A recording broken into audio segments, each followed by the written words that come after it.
This week at NASA. Thanks for coming out and greeting the crew for what is the final opportunity to do this, at least in front of a space shuttle. And I couldn't think of a better backdrop. The final Space Shuttle crew spoke with reporters at the Kennedy Space Center's Launch Pad 39A as they completed the terminal countdown demonstration test for STS-135. The TCDT gives the crew and support personnel time to familiarize themselves with equipment and procedures surrounding an upcoming launch. 2, 1.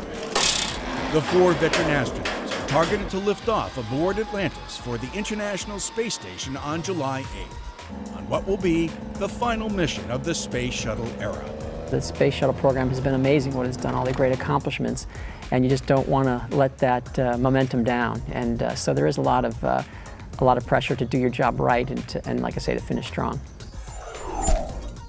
Crosshairs are aligned and contact. Contact and capture confirmed. The International Space Station welcomed the Progress 43 unpiloted cargo ship, carrying close to 3 tons of food, fuel, and supplies for the 6 Expedition 28 crew members on board. And we have separation confirmed 46 minutes past the hour. That came several days after the unpiloted European Space Agency's Johannes Kepler automated transfer vehicle 2 undocked from the station.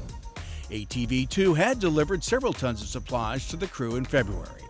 A day after its undocking, ATV-2 burned up on re-entry over the Pacific Ocean.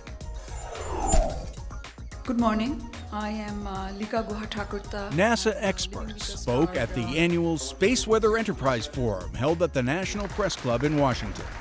Space weather refers to conditions and events on the Sun and near Earth that can threaten human safety and hamper national security by impacting critical systems like electric power grids, communications, and satellite positioning and navigation systems. Selection of older crew members is a benefit rather than younger in terms of how much radiation they can be exposed to because of the finite period at which time radiation might express itself. Dr. John Allen addressed the increased exposure to radiation faced by astronauts during adverse space weather conditions and what can be done to prepare them for such events. The Space Weather Enterprise brings together researchers, policymakers, forecasters, and others to share information and raise awareness of space weather and its effects on society. Space weather is predicted to increase as the Sun reaches its forecasted peak of activity in 2013. When you were training to be astronauts, no one had ever had that job description before. So what did astronaut training entail? Everything. Every test you can imagine. 50 years after the first human spaceflights, NASA's 2 surviving Mercury 7 astronauts, John Glenn and Scott Carpenter, sat down to talk about their experiences at the Smithsonian National Air and Space Museum in Washington. NASA's predecessor, National Advisory Committee for Aeronautics, was doing some studies on a computer they had down at Langley that were about orbital flight. And they wanted someone to come down there and sort of go through some of that. And I went down, I volunteered for that. And that's when I think we first realized that we really were going into this, or I realized anyway. The orders said, report to Washington at such and such a time. Do not discuss or speculate with anyone. So I obeyed. I did discuss and speculate with my wife, however. I went to a briefing at the Pentagon, and that's how I heard about the NASA project. On February 20th, 1962, John Glenn piloted his Friendship 7 spacecraft on the United States' first orbital Mercury mission. At age 77, Glenn flew in space a second time in 1998 aboard Space Shuttle Discovery on STS-95 after representing his native Ohio in the U.S. Senate.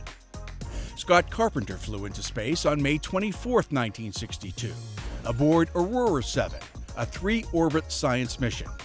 The 4th American in space, Carpenter also performed important habitability research on the ocean floor. The Ames Research Center hosted a tribute to Baruch Barry Blumberg, the former NASA scientist who identified and developed the vaccine for the hepatitis B virus.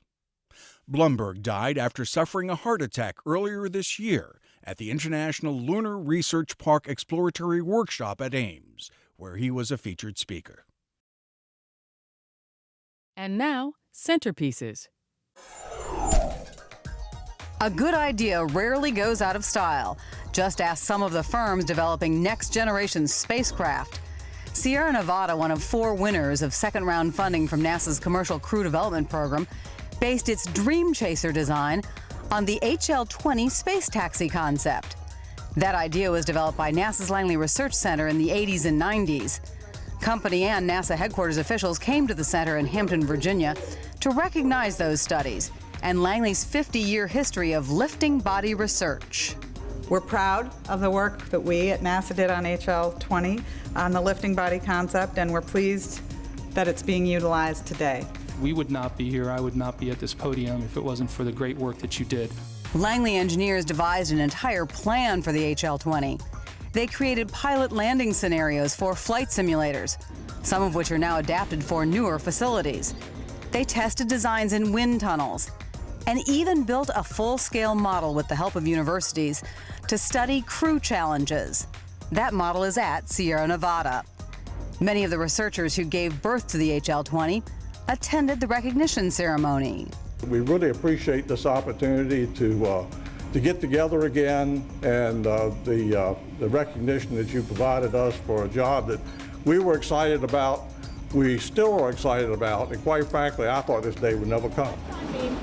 Also while in Hampton, NASA's Deputy Administrator Lori Garver and Chief Technologist Bobby Braun got the chance to see a new manufacturing technique developed at Langley that could revolutionize the way aerospace parts are made.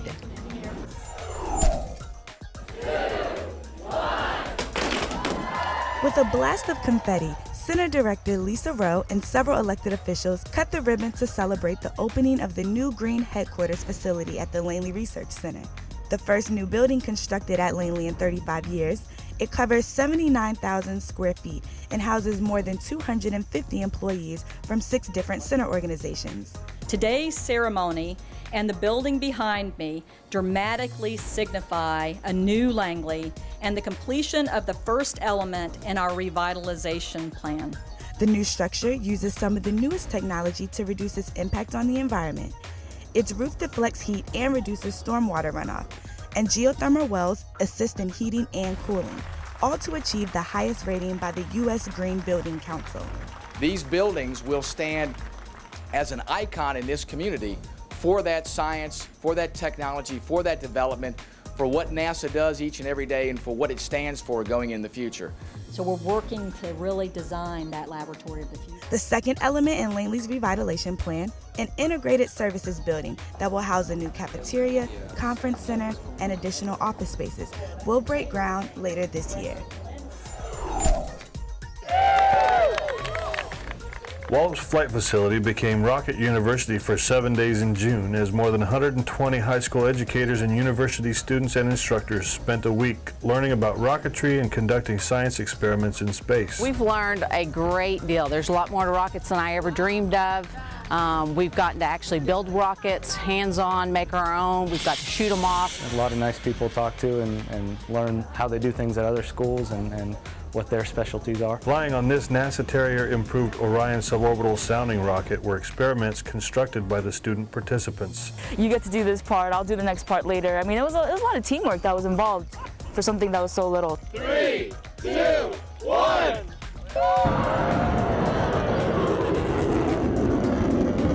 After launch and payload recovery, the participants conducted preliminary data analysis and discussed their results. It was a great day for a launch. We had perfect weather. You could see everything clearly.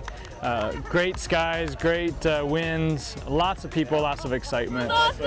One of the best launches I've ever seen. The annual week-long workshop is supported by NASA's Sounding Rocket Program, the Office of Education, and the agency's National Space Grant College and Fellowship Program in partnership with the Space Grant Consortia of Colorado and Virginia. This experience, absolutely incredible. Heck yeah, I'm coming back next year. We have 3 main engines up and running.